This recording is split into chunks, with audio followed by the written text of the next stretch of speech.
दिल्ली के रामलीला मैदान में विपक्षी गठबंधन इंडिया की महा रैली चल रही है। तमाम ओपोजिशन पार्टीज के नेता इस रैली का हिस्सा हैं।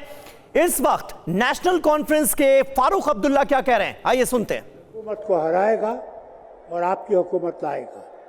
बहुत लोगों ने बात की है, वक्त कम है, मैं सिर्फ ये कहूँगा हम सब ने इकट्ठे होके, वो हिंदू हो, मुसलमान हो, सिख हो, ईसाई हो, तमिलनाडु से हो, आसाम से हो, बंगाल से हो, कहीं से भी हो, हमें सब इकट्ठे चलना है।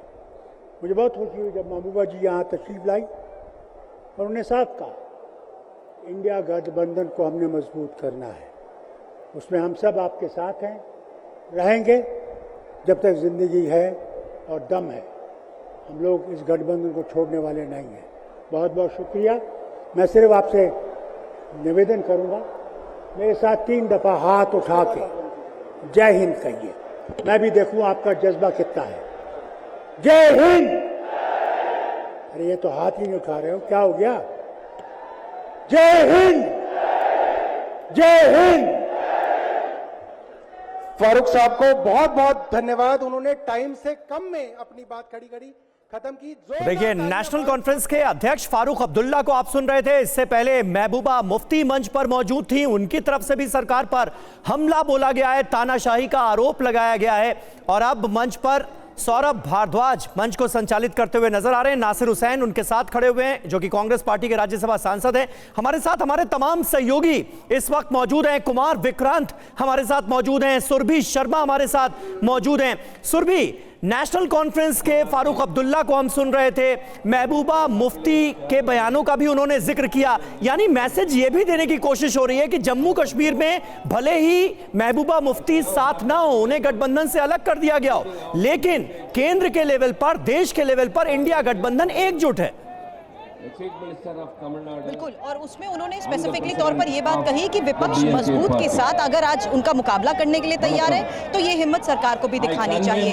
लोकतंत्र की बात यहाँ पर कही जा रही है, निष्पक्ष चुनाव की बात यहाँ पर कही जा रही है। और महत्वपूर्ण ये भी है समीर कि किस तरीके से आज महबूबा मुफ्ती ने भी कड़े शब्दों में सरकार पर कई गंभीर आरोप भी लगाए। और जिस तरीके से आज अपनी संक्षेप में बात रखते हुए फारूक अब्दुल्ला को आपने सुना है, उन्होंने भी महत्वपूर्ण तौर पर यही कहा कि देश को बांटने की ये जो कोशिश की जा रही है, इसे जनता को समझना चाहिए। उन्होंने हालांकि कम शब्दों में अपनी बात कही, लेकिन उन कम शब्दों में उन्होंने देश को बांटने, लोगों के बीच के भेदभाव को बढ़ाने की बात कही है। और जीत मेरे सहयोगी हमारे साथ है, जीत समीर भी इस वक्त यही बात कर रहे हैं।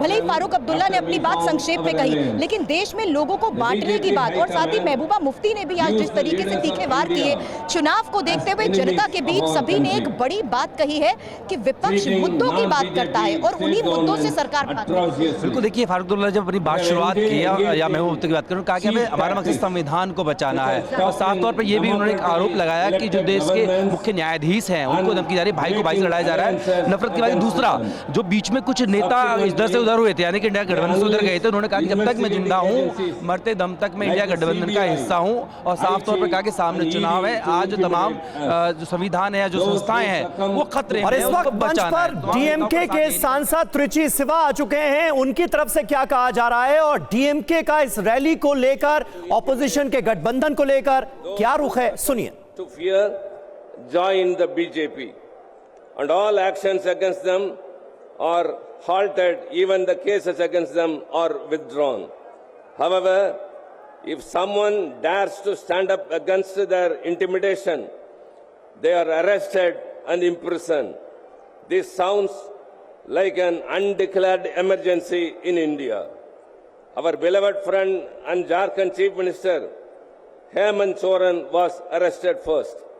Now, the Delhi Chief Minister Arvind Kejriwal also has all been arrested. They are important leaders of our India bloc. However, these arrests cannot dislodge the NDA bloc. Instead, they only strengthen our resolve. When the going gets tough, the tough gets going. We are witnessing the same in all states. Until a few months ago, the BJP was arrogant, believing they would win the election somehow. However, each day they are moving closer to defeat.